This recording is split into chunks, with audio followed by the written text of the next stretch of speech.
تاسو ګورئ عزتمندو، زه تاسو ته د ژوند یو مختصره شان نقشه پیش کوم چې هر انسان څنګه تکلیف کې دی. تکلیف نه یو انسان خالی نه دی. یو انسان چې وړوکی ماشوم وي هغه په تکلیف کې وي. د هغه تکلیف څه وي؟ هغه وایي یار دا مشر ورور ما باندې هر وخت بدماشیانې کوي او هر وخت ما دګي، کله مې پلار دګي، کله مې مور راته خبرې کوي، کله راته د سکول ماسټر خبرې کوي. وایي خدای پاکه زه به کله غټېږم چې زه دې خلکو ته چلو خیم. وړوکی ماشوم د ټولو نه زیات په تکلیف کی، ځکه پلار ورته غصې کوي، مور ورته غصې کوي، استاد ورته غصې کوي، سکول ماسټر ورته غصې کوي، مدرسې استاد ورته غصې کوي، په لاره باندې لږ ورانې وکړي دکاندار ورته غصې کوي. مړه دا مو وایي یار دا څه زندګي ده، هر طرف ته چې کوم دی لانجې او کنجي دي، چې کور کې د پلار نه تنګې ما، سکول کې ماسټر نه تنګې ما، جومات کې قاري صاحب نه تنګې ما. د ټولو نه زیات په لانجو سره ماشوم زر دی، خوشحاله نه دی. وی زمانه دا وخت به تیر شي، زه به غټ شم، زه به هم دې خلکو ته وښیمه. نو عزتمندو په یو وړوکي ماشوم باندې هم دومره تکلیفونه شته، د خپل مور نه تنګ دی. دغه رنګې عزتمندو چې کله دا غټ شي بس دا قیسې دې بې هیرې شي چې پلار والی وم ډینګری والی وم، بیا ورسره غم شي یار زما د دې تعلیم به څه کېږي، بیا ورسره دا غم ولګي، او زما د دې حفظ به څه چل کېږي، د دې مدرسې به څه چل کېږي. او بس چې هغه سکول کې لږ کامیاب شي د هغې نه پس لا فارغ شوی نه وي، بیا وایي یار ماله به څوک لور راکړي که رانه کړي، بل غم ورته ولګي. جنۍ سره غم شي، وایي ایم ای خو مې وکړلو او فلانې تعلیم مې وکړلو، اوس به ما څوک وکړي که ونه کېږي، او زما خو دا قد لږ ټیټ شانتی دی، او څوک وایي زه خو ډېر اوږد یم، او څوک وایي زما خو د رنګه تور یم، څوک وایي زه خو ډېر زیات سپین یم، څوک وایي زما دا پوزه ډېره ګډه وډه ده، څوک وایي دا به څه چل کېږي، بل غم ورسره ولګېږي د واده. یو انسان د غم نه خالي نه دی. ښځه چې وادي وشي هلکه اوس خو خوشحاله شه که نه، بس بیا ورسره بل غم ولګي، وایي یار زما بچي به وشي که ونه شي. هلکه ته په پیله شپه باندې دا غمونه کې او 2 رکعته منځونه کوي، هلته ورته ناوې ناستی خدای پاکه او خیر راته پیښ کې، او یا الله ماله نیک اولاد راکړي، چېرته په شرم ونه شرمېږم ملګرو ته. د واده په شپه باندې ورته بل غم ولګي.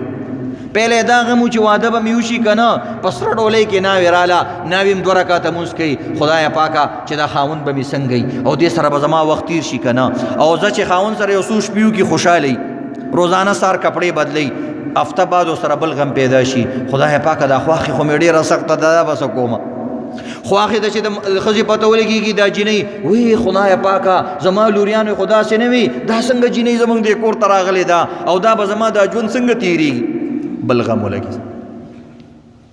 بچیم وشولو د خواښې غم شروع شو، خواښې سره چې کوم دی د انګور غم شروع شو، پلار سره د بچي غم پیدا شو، خدای پاکه دا جنۍ خو ډېره هوښیاره ده او دا زوی رانه چېرته جدا نه کړي.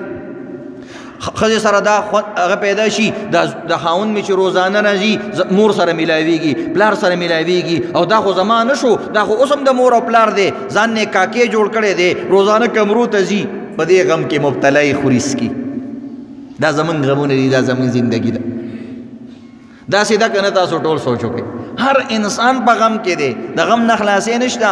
دری دنیا کسے بے غم نہ باشد، اگر باشد بنی آدم نہ باشد.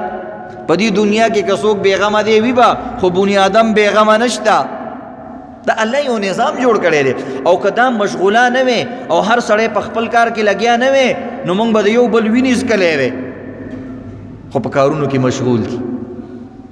ہاں عزت مندو سبا چې کم دی زه الکم بیل شي، خواخم پځې شي، بیا انسان سره نور غم لګي. الکه بچی مې وشو، اوس دا بچی به مې تعلیم وکړي که نه کړي، بیا سره د بچو د تعلیم را پیښه شي، او زما د دې بچو به مستقبل څه کېږي، زما د دې لور به څه جوړېږي، زما لور به څوک وکړي که ونه کړي، زما دا زوی به چې کم دی د ده له به څوک څه ورکړي که نه ورکړي، بیا سره د بچو غم پیدا شي. الکه بچو هم ودونه وشي، د لوریانې هم ودونه وشي، بیا سره د نوسو غم پیدا شي، نوسو سره د نیکه غم پیدا شي. و یار دا څنګه انجمار راته په دې کور کې ناست دی، روزانه په خبره باندې ټک ټک کوي، پلار مې بیل دی، د پلار هم ژوندی دی، مور می بیله ده، د مورم ژوندی ده. یار اخر زندگی ده، یو کس خو نه دی که نه، د مورم ژوندی ده، چا ته ټینګ شو. نوسو سره د نیکه غمي، نیکه چې کوم دی د نوسو نه تنګي، زما نوسي زما تپوس نه کوي، زما بچي ما ته نه راښکاره کېږي، دا ټول په یو بل غمونو کې اختی. نو هر انسان چې بوډا شي بیا ورسره نور غمونه پیدا شي، یاره دا نوسي مې چېرته د کور نه ونه باسي، او دا بچي به راسره څه کوي، او دا انګیندې مې کور ته رالی دا به څه کېږي. نو یو انسان عزتمندو د مشکلاتو نه او د غمونو نه خالي نه دی. دا که انګریزان دي، که هندوان دي، که سیکان دي، که مسلمانان دي، هر چا سره دا غمونه تړلي دي. نو د غمونو نه مه یریږئ. غم په هر حال کې دی، چې ته چرته انسان یې هلته به غمي، چې چرته انسان یې هلته به خوشحالي. او چې کم انسان د غمونو مقابله کوي دا مرد میدان دی، او کم انسان چې کم دی را پریوزی جو گر گیا، او کم انسان جو ڈر گیا وہ مر گیا، او چې بس پریوتلو امرم بس دا ختم شو. गिरते हैं शहसवार मैदान जंग में, गिरते हैं शहसवार मैदान जंग में, वो तिफल क्या गिरे जो घुटनों के बल चले. वही په میدانونو کې شهسواران او مرد میدان خلک را پریوزي، کمزور زړه والا کس په میدان کې نه را پریوزي، ځکه هغه میدان ته زینن نو صبر را پریوزي.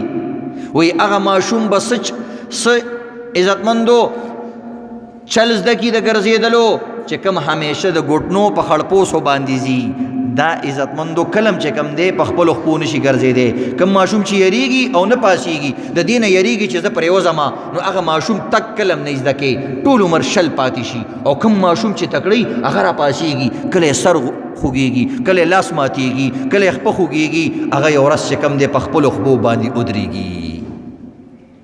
نو د دې وجې نه عزتمندو حالات په هر چا باندې دي، هر ځای کې دي. حالاتو کې د ټولو نه لومبې څه کار پکاري، د ټولو نه لومبې چې چا دا حالات راوستي دي هغه طرف ته رجوع پکار ده. دا د حالاتو حل دی.